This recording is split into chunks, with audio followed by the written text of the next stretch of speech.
Have you ever looked in the mirror and wondered where the person you used to be went? That fiery 18-year-old, full of ambition, ready to conquer the world? Where did that spark go? Why is it that so many of us, by the time we reach 25 or 30, feel like we're running on empty, even though we've been trying so hard? We've followed the rules, climbed the ladder, and ticked the boxes. Yet the motivation we once had seems to have vanished, leaving behind a hollow echo of our younger dreams. It's a quiet crisis happening in the hearts of millions, a slow fading of the vibrant colors we once used to paint our future. We find ourselves stuck, adrift in a sea of routine and responsibility. We go to work, we come home, we scroll through our phones, and we repeat it all the next day. It's not a bad life, not by society's standards. We have a job, perhaps a partner, a semblance of stability. But deep down, there's a persistent, gnawing feeling of being lost. We feel like a moth trapped in a chaotic maze, fluttering frantically but going nowhere, drawn to one flickering light after another without any real direction. We are busy, but are we truly moving forward? Or are we just caught in a loop, getting tired from the effort of staying in the same place? The reason for this slow erosion of spirit is often surprisingly simple. Most of us are living without a clear goal. Or, perhaps more accurately, we are living with a goal that is too small, too safe, and too borrowed to inspire any kind of sustainable, soul-stirring motivation. We aim for a promotion, a bigger apartment, the next vacation. These are not bad things, but they are destinations, not a North Star. They are milestones, not a meaningful journey. They lack the gravitational pull to keep us anchored when the storms of life hit. We let ourselves be swept away by external standards, what our parents expect, what our friends are doing, what social media tells us is a successful life. We end up chasing a version of happiness that was never truly our own. A real goal, a purpose that resonates with the deepest part of who you are, is not just a destination on a map. It's a spiritual compass. It's the internal, unwavering guide that helps you orient your entire life. It gives you the power to say no to the distractions and yes to the sacrifices. It helps you navigate the endless choices and pressures of the modern world, not by giving you all the answers, but by ensuring you're always asking the right questions that lead you back to yourself. Without this compass, we are destined to drift, forever at the mercy of the currents, mistaking the motion of the waves for progress. We become reactive instead of proactive, living a life of circumstance rather than a life of intention. Think about the regrets that haunt us in our quieter moments. There are fundamentally two types that can weigh on the human soul. First is the regret of failure, the sting of trying something and not succeeding. It hurts, yes. It can be embarrassing and it can be painful, but it's a clean wound. It's the scar of a warrior who dared to step into the arena. It tells a story of courage, of a willingness to risk it all for something you believed in. But then, there's the second type of regret, a far more insidious and haunting kind. The regret of never having dared to start. It's the ghost of the life you could have lived, the phantom of the person you could have become. The regret of what if is a poison that seeps into your bones. The pain of failing at something you tried is temporary, but the ache of the great goal we never dared to reach can last a lifetime.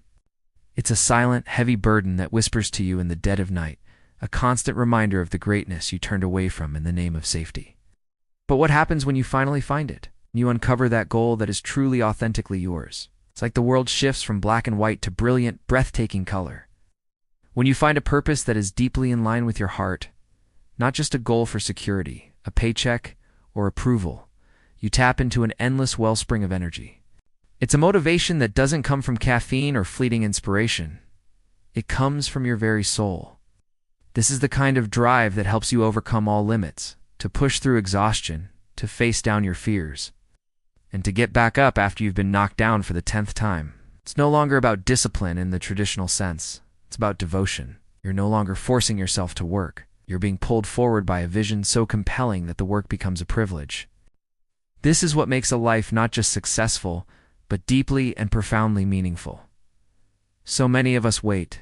We wait for the perfect moment. We tell ourselves, I'll start when I have more money, or I'll pursue my dream when the kids are older, or I'll take that risk once a better safety net. But the truth is, the perfect moment is a myth. It's a mirage in the desert of procrastination. If you wait for all the lights to turn green before you start your journey, you will be waiting at the intersection forever. The goal you dream of will always remain far away, a distant, shimmering fantasy if you don't take the first step. The journey of 1,000 miles begins with one single, decisive, and often terrifying step. When that fire of enthusiasm is lit within you, when you feel that spark of a true calling, you must act. Act immediately. It doesn't have to be a giant leap. It can be a small step.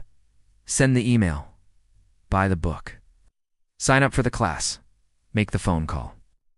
That small act of commitment is a signal to the universe, and more importantly to yourself, that you are serious. You are no longer a dreamer. You are a doer. Even in moments of comfort and happiness, the pull of this larger purpose must remain. It's easy to get complacent when things are going well.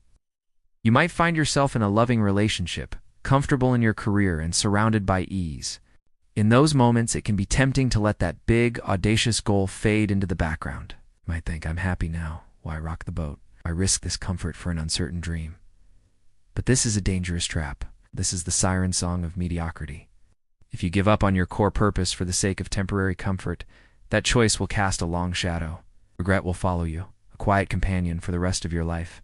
The happiness you feel will always be tinged with the subtle sadness of what could have been.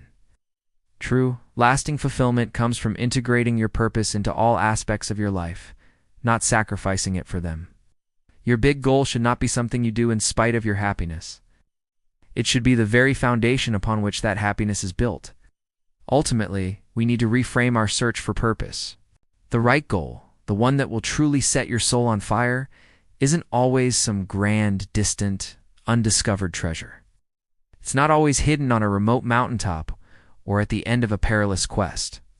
Sometimes the most powerful goals are the ones that have been with you from the very beginning, a quiet passion from your childhood, a deep-seated value you've always held, a problem in the world you've always wanted to solve. It's often something so close to us, so integral to who we are that we overlook it.